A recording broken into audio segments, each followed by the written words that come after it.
ہر مسلمان پہ لازم ہے کہ وہ امام الانبیاء امام کائنات محمد الرسول اللہ صلی اللہ علیہ وسلم سے کائنات میں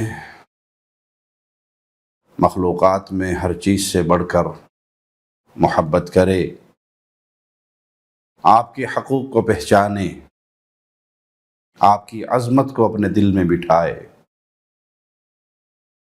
رسول اللہ صلی اللہ علیہ وسلم مبارک ہستی ہیں جن کو اللہ تعالیٰ نے تمام لوگوں میں سے منتخب فرمایا، دینی معاملات میں بھی، اخلاق میں بھی، خالص توحید میں بھی اللہ کے نبی صلی اللہ علیہ وسلم کی حفاظت خالق و مالک کی طرف سے ہوئی۔